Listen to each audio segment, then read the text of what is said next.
سلام و درود فراوان به همه شنوندگان عزیز مجموعه پادکست صلح. من بنیتا جعفر هستم و همراه شما در این قسمت به یکی از چهره‌های بحث برانگیز تاریخ یعنی بنیتو موسولینی صحبت کنیم. موسولینی که در دوران جنگ جهانی دوم رهبری ایتالیا را بر عهده داشت و ایدئولوژی فاشیسم را در این کشور پیاده کرد. پس با من همراه باشید تا به بررسی این شخصیت تاریخی، تأثیرات او و رابطش با هیتلر بپردازیم. بخش اول: زندگینامه و ورود به سیاست. بنیتو موسولینی در 29 ژانویه 1883 در دهکده کوچک در ایتالیا متولد شد. او از کودکی تحت تاثیر پدرش که یک سوسیالیست بود و مادرش که معلم مدرسه بود رشد کرد. در جوانی موسولینی به روزنامه نگاری پرداخت و به عنوان سردبیر روزنامه سوسیالیستی آوانتی شناخته شد. اما پس از جنگ جهانی اول دیدگاه‌های ملی‌گرایانه‌اش باعث شد که از سوسیالیسم فاصله بگیره و به ایجاد جنبش فاشیستی بپردازه. در سال 1922 موسولینی با راهپیمایی معروفش به سوی روم فشار بر پادشاه ایتالیا ویکتور امانوئل سوم او را مجبور به انتصاب او به عنوان نخست وزیر کرد.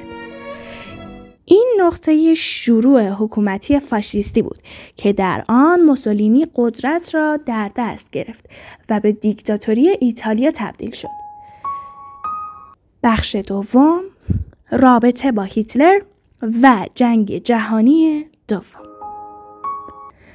روابط موسولینی و آدولف هیتلر رهبر آلمان نازی در ابتدا پیچیده بود. هیتلر موسولینی را الهام بخش خود می‌دانست و تحسین زیادی برای او قائل بود. اما موسولینی در ابتدا اهمیت زیادی به هیتلر نمیداد. با این حال در ادامه و به ویژه پس از امضای پیمان محور برلین روم در سال 1936 همکاری میان آنها افزایش پیدا کرد و ایتالیا به متحد اصلی آلمان در جنگ جهانی دوم تبدیل شد. نتیجه گیری ما مثل همیشه اینه: صلح به عنوان راهی پایدار. بررسی زندگی و نقش موسولینی به ما یادآور می شود که سیاست‌های اقتدارگرایانه و فاشیستی نه تنها باعث بروز جنگ و خشونت میشه، بلکه سرانجامی جز سقوط نخواهد داشت. این تاریخ نشان می‌دهد که مسیر دیکتاتوری، ظلم و سرکوب نهایتاً به شکست می‌انجامد. صلح، آزادی و احترام به حقوق بشر تنها راه‌هایی هستند که به جوامع امکان پیشرفت و پایداری میدن. قبل از اینکه با شما عزیزان خداحافظی کنم، یک نکته رو می‌خواستم بهتون بگم. برای اینکه ایدئولوژی تاریک فاشیسم رو بیشتر بشناسید، بهتون پیشنهاد میکنم اگر قسمت 5 مجموعه پادکست صلح که در رابطه با همین ایدئولوژی است رو گوش بدید تا بتونید که این پادکست رو بیشتر از قبل درک کنید.